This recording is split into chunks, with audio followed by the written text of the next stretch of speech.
Hello সবাইকে, good morning. সবাই কেমন আছো? আশা করি সবাই ভালো আছো, আমিও ভালো আছি। আমাদের সবাইকে আমার চ্যানেলে স্বাগত জানাই। তো এখন বাজে সকাল 9টা, আমি এখন রান্না বসাচ্ছি।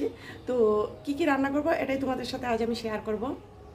তো চলো দেখে নাও আমি কি কি রান্না করছি। এখন আমি সবজি কেটেছি, তো দেখো। এই যে দেখো এখানে সাজনা, টমেটো, আলু এইগুলো কাটলাম এবং তিনটে সবজি হয়েছে বলে এখানে আমি গাজর দিয়েছি। তিনটে সবজি রান্না করতে নেই, তো এটা আমি নিরামিষ সবজি করব। অ্যান্ড দেখো এখানে এটাকে আমরা বেথুয়া শাক বলি আমরা। তো তোমরা এটাকে কী শাক বলো জানি না, কমেন্ট করে জানিও এটাকে তোমরা কী শাক বলো। এটা আমি রান্না করবো। এটা আমি কাটিনি। এটা ফার্স্টে এখান থেকে ডাটাগুলো খুলে শুধু পাতাগুলো নেব, নিয়ে আমি এই জলের মধ্যে ধুয়ে নেব, তারপর এটাকে আমি কাটবো। ওকে, আরেকটা জিনিস রান্না করব। এই যে এটা থুর, আমরা থুর বলে থাকি, কলা গাছের মধ্যে এটা ধরে। তো এটা রান্না করব। এই যে দেখো থুর, অনেক দিন হয়ে গেছে এটা আমি রান্না করিনি, তো আজ করব ভাবছি। এটাও আমি রেডি করিনি, তোমাদের সাথে শেয়ার করব। তো চলো দেখে নাও। আমি ফার্স্টে এটাকে আমি সেদ্ধ বসিয়ে দেবো, এইটা সেদ্ধ হবে, আর এদিকে আমি শাকটা রেডি করে নেব। ওকে, শাকটা রেডি করার পর আমি এটা আস্তে আস্তে রেডি করব। তো ভাত রান্না হয়ে গেছে আমার অলরেডি, এটা বসিয়ে দিচ্ছি। এটা দিয়ে দিলাম। তো তোমাদের সাথে কথা বলতে বলতে আমি শাকটাকে জাদুর সাহায্যে দেখি কাট করতে পারি কিনা। ছু মন্তর ছু। দেখো শাকটা কাটা হয়ে গেল। এটাকে বলে শাকটা আমি ফোড়ন দেবো রসুন দিয়ে। তো তার জন্য 3 কোয়া রসুন আমি নিয়ে নিলাম। তোমরা বেথুয়া শাকে ফোড়ন দাও কী দিয়ে, কমেন্ট করে জানিও।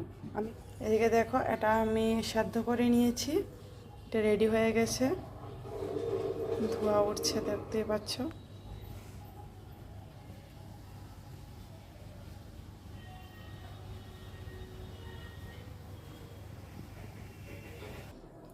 ওদিকে রান্নাটা চাপিয়ে এদিকে দেখো কতগুলো বেবির কাঁথা, তারপর জামা, ওগুলো জমে রয়েছে। এগুলো আমি সবগুলি ধুয়ে নেব এবার এই ফাঁকে। রান্নাটা হতে হতে এদিকে আমি কাপড়গুলো ধুয়ে নেব। তো চলো কাপড়গুলো ধুয়ে নিই। তো এদিকে দেখো আমার কিন্তু শাক রান্না হয়ে গেছে, শাকটা আমি নামিয়ে নিয়েছি। আমার কাপড়গুলো ধোয়া হয়ে গেছে, বেবির জামা, তারপর বেবির কাঁথা, এগুলো আমার ধোয়া হয়ে গেছে। দেখো এদিকে কিন্তু আমার নিরামিষ তরকারিটাও হয়ে গেছে, যেটা সজনে, আলু, টমেটো দিয়ে করলাম, ওটা কিন্তু হয়ে গেছে রান্নাটা। তো এখনও কিন্তু আমি কলার মোচাটা করিনি রান্না, কারণ ওটা কাটতে সময় লাগবে। মোচাটা কাটতে একটু সময় লাগে, তো তার জন্য আমি এখন আস্তে আস্তে বসে মোচাটা কাটবো এবং রান্না করব। তো দেখে নাও কীভাবে মোচাটা কাটি এবং কি রান্না করি এটা দিয়ে। আমরা এটাকে থুর বলি, অনেকে এটাকে কলার মোচা বলে। তো চলো এটাকে আমি রেডি করি।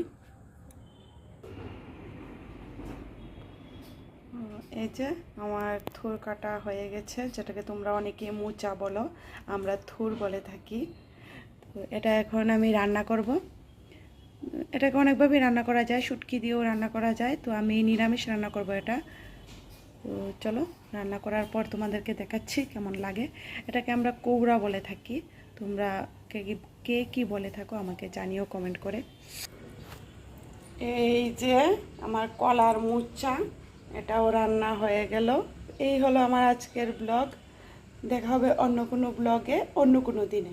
তো ততক্ষণের জন্য টাটা, ভালো থেকো সবাই, সুস্থ থেকো, দুক্কা দুক্কা।